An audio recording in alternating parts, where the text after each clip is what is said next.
Hello everyone. So next name reaction करने वाले हैं वुड्स रिएक्शन, जो कि आपने क्लास 11 में भी आई एम श्योर करी होगी।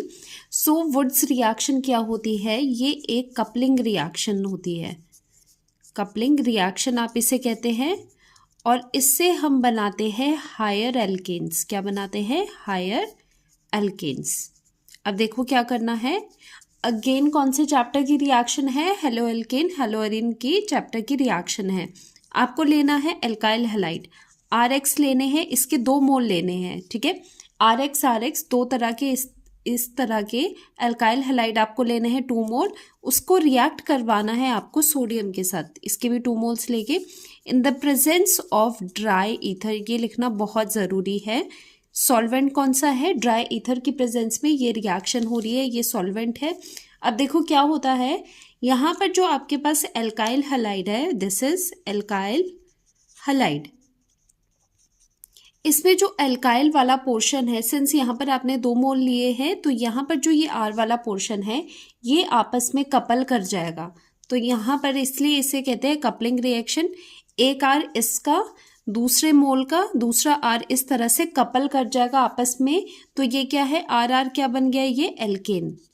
हायर एल्केन क्यों बोल रहे हैं? अब जो एल्केन बना है वो हैवी है, उसका मास ज़्यादा होगा, तो एल्केन यहाँ पर बना है। बाकी जो ये हलोजन है यहाँ पर, वो सोडियम के साथ रिएक्ट करके NaX बना देगा। जो भी हैलाइड होगा यहाँ पर, ये भी ट्वाइस होगा। So this is the Wurtz reaction. So basically जो वुड्स रिएक्शन है वो क्या है? कपलिंग रिएक्शन है।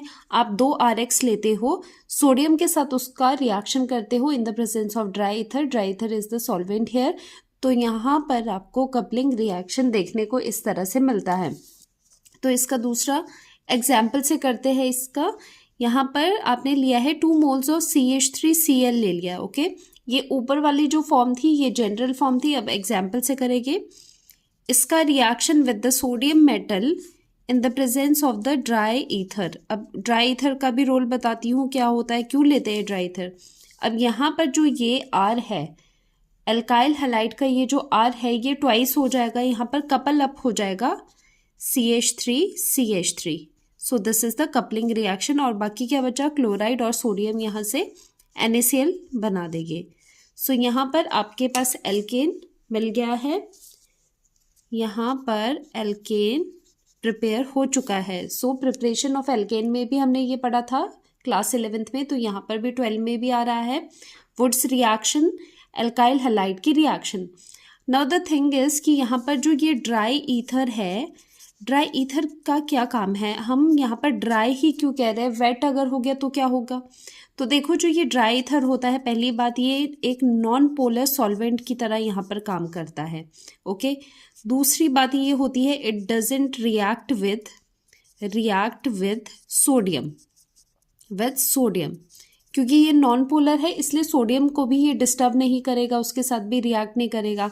और दूसरी बात, अगर आप यहाँ पर वेट ईथर लेते हो तो गड़बड़ी हो जाएगी, तो ये रिएक्शन नहीं होगी। क्यों?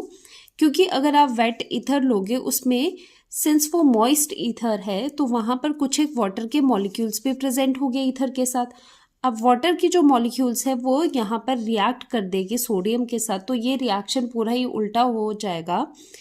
तो यहाँ पर एल्केन नहीं मिलता। अगर आप यहाँ पर मॉइस्ट ईथर यूज़ करोगे तो एल्केन नहीं मिलेगा, तो क्या मिलेगा वहाँ पर? एल्काइल हैलाइड से मिल जाएगा आपको एल्कोहल। तो यहाँ पर उससे एल्कोहल मिल जाता है अगर आप मॉइस्ट ईथर यूज़ करते हो। इसीलिए यहाँ पर कंडीशन बताई गई है कि सोडियम मेटल के साथ आपको यूज़ करना होगा dry ether. So this is your final equation, final reaction, Wurtz reaction. तो वुड्स रिएक्शन में क्या है? Alkyl halide reacts with the sodium metal in the presence of dry ether, solvent है, तो यहाँ से कपल होती है, कपलिंग रिएक्शन है। जो एल्काइल है वो आपस में कपल करके हायर एल्केन्स देते हैं। तो ये Wurtz reaction is the coupling reaction. ऐसे आपको ये लर्न करना है। तो जितनी भी मैं रिएक्शंस करा रही हूँ, आप खुद इन्हें प्रैक्टिस करो, लिख के प्रैक्टिस करो, तभी आपको ये लर्न होगी। तो आज के लेक्चर में इतना ही, मिलते हैं नेक्स्ट लेक्चर में। Bye bye.